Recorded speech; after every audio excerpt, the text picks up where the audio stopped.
નમસ્કાર મિત્રો, આજે આપણે અનગઢની મોહણી મેલડીના ઇતિહાસની વાત કરીશું.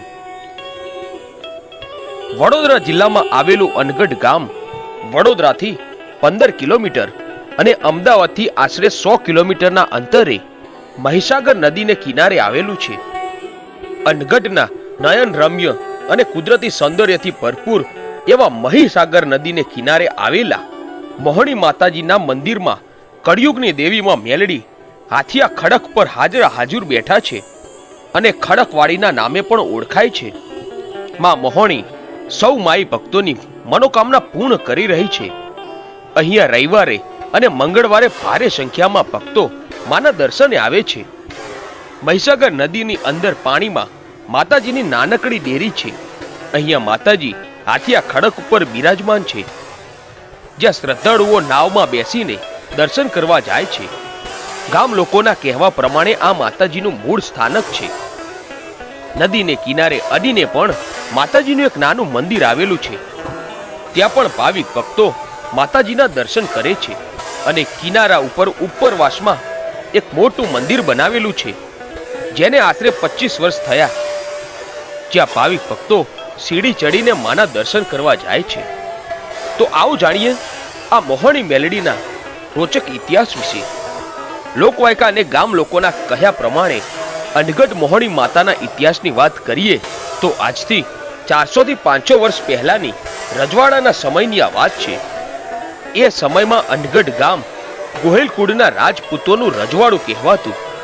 મહીસાગર નદીના કિનારે વસેલા આ અનગઢના સામે કાંઠે મુસ્લિમો રહેતા હતા.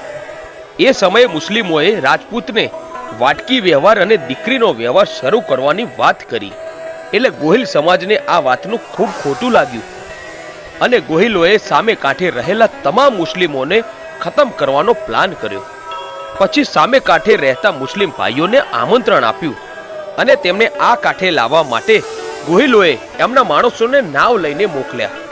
મુસ્લિમ ભાઈઓને નાવમાં બેસાડીને નાવિકો મહીસાગર નદીમાં અધ વચ્ચે પહોંચ્યા. ત્યાં તો પ્લાન પ્રમાણે બધા નાવિકો પોતપોતાની નાવમાંથી પાણીમાં કૂદી પડ્યા અને ભાગી ગયા. અને પછી આ કાંઠેથી બીજા ગોહિલો નાવ લઈને ગયા અને બધાએ મુસ્લિમોને ઘેરી વળ્યા. બધાએ મુસ્લિમોને તલવારના ઘા ઝીકીને બધા જ મુસ્લિમોને ખતમ કરી દીધા. છેલ્લે એક નાવમાં મુસ્લિમની નાનકડી બાળકી હતી, એને પણ ગુસ્સે ભરેલા ગોહિલે ઘા ઝીક્યા. ત્યાં તો દીકરી ત્યાં જ ફૂલનો ઢગલો થઈ ગઈ. એક બીજી લોકવાયકા પ્રમાણે આ મુસ્લિમ બાળકીને મોતને ઘાટ ઉતાર્યા બાદ એનો મૃતદેહ તરતો આ હાથિયા ખડક પર આવ્યો અને ત્યાં જ સતી થઈ ગઈ. અને એ દિવસથી આજ સુધી અનગઢ અને આજુબાજુના ગામમાં મોહણી મેલડી કહેવાય. ત્યારબાદ આવો ચમત્કાર જોઈ બધા ગોહિલો માતાજીને કગરી પડ્યા અને કહેવાય છે કે હાથિયા ખડકમાંથી ગેબી અવાજ આવ્યો કે હે ગોહિલો, હું મોહણી મેલડી બોલું, હું અનગઢના ઘરે ઘરે પૂજાઈશ. પછી મિત્રો કહેવાય છે કે ગોહિલ રાજપૂતો ઘરે ઘરે મોહણી મેલડીને બેસાડી સવાર સાંજ ધૂપદીપ કરીને માની સેવા પૂજા કરવા લાગ્યા. મિત્રો દર વર્ષે અનગઢ ગામના માણસો મોહણી માતાના નિવેદ કરે છે અને માં મોહણી સૌની રક્ષા કરે છે.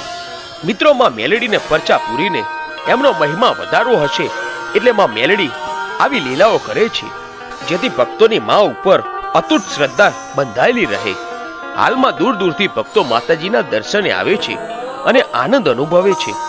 નદીમાં વચ્ચોવચ્ચ માતાજીના ખડક પાસે એક નાનકડી ડેરી આવેલી છે. ત્યાં માતાજીનું ફૂલોથી નામ લખવામાં આવે છે. જે પણ ભાવિક ભક્તો 5 રવિવારની માનતા હોય છે એનું માતાજી અવશ્ય કામ પૂરું કરે છે. તો મિત્રો તમે પણ અનગઢ આવીને મોહણી માતાના દર્શનનો અમૂલ્ય લાભો લેવાનું ચૂકશો નહીં. મિત્રો